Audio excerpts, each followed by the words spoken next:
Look, I don't like the idea of saying that Carrie Fisher has ever been in a bad film because I love her. But Star Wars Holiday Special is a film that has rendered me almost speechless. Almost, but not quite. I was told by several people that this was a bad film and I would not like it, and if I didn't watch it, my life would be none the poorer. However, loving Carrie and being curious, I thought I'd give it a watch, and while I don't want to say I regret watching it because Carrie's singing was nice, I'm very confused about why this exists, and I'm rendered speechless again. Just who thought this was a good idea? Now, the idea of having a Star Wars holiday special I think is very nice. Not that there's anything Christmassy about this, I have to say that. I did assume it would be a kind of Christmassy Star Wars film. It isn't. It's about this holiday called Life Day. And I will read the description probably from IMDb, so I'll have a look at that just now. This was released in 1978, so obviously this was after A New Hope. And it's described as an adventure, a family in a musical film. I will say the musical aspect is so... I don't even understand. It's one of those films where it's just a melting pot of all of the worst things possible. This is 97 minutes of my life I'll never get back. Carrie is in it for about 4 minutes, so if you're watching it for Princess Leia, don't hold your breath waiting for her to come on screen. It's got a 2.1 out of 10 on IMDb. At some point I might actually read out some of the reviews. The top review says, "This isn't a train wreck, it moves too slowly." It doesn't move, it doesn't go anywhere. So the description from IMDb is as follows, and it's pretty accurate. Not that there's any real narrative. Chewbacca and Han Solo try to get to the Wookiee homeworld for Kashyyyk to celebrate Life Day, but are impeded by an Imperial blockade. Chewie's family passes the time with various forms of entertainment. Oh my goodness. There's like Wookiee masturbation at one point. It's just the most bizarre thing. I never knew Chewbacca had a wife who's called Mala. I did think she was called Paula when I first heard her name. The idea of Chewie having a family just doesn't feel right. Not that he's not allowed a family, but where were they when he was held captive? Where were they?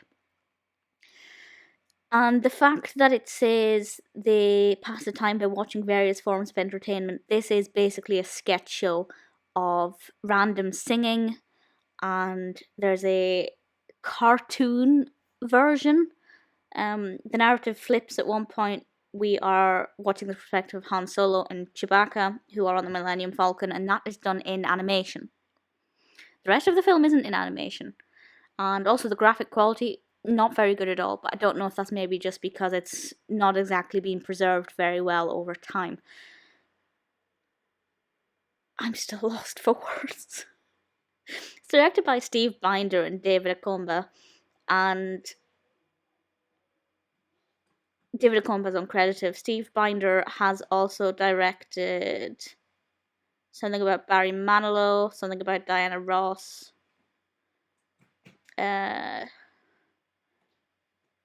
some other Star Wars things. Nothing that particularly stands out, which says a lot. I mean, is it badly directed? The camera angles are fine. The rest of it, I don't know. It's hard to kind of put into words what this film is. The description on IMDb makes it sound like there's a plot, you know? They are impeded by an Imperial blockade. Oh, there's a threat of the stormtroopers and Vader, and, you know, what are the Empire up to? And are they going to intercept? Will Chewie not get home for Life Day and be with his family? Who cares? Like, that is not the narrative. There is no narrative, really. I mean, okay, so that is a narrative, but it's not there. It's very, very in the background. It is just a sketch show, a montage of Wookiee masturbation and random tiny people doing acrobats and some random full-length songs, not even snippets, just full-length song performances that don't make any sense whatsoever. I have so many questions about this, none of which I can really formulate into words. Leia is in it a tiny bit at the beginning, and then she is in it at the end, and we get to hear Carrie singing, which I love, because I adore her. But other than that, what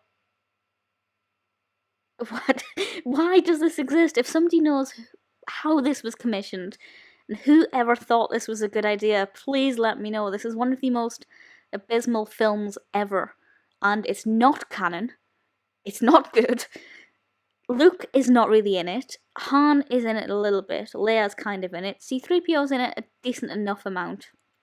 Chewbacca's obviously in it quite a bit. Well, no, he's not. His family are in it quite a bit.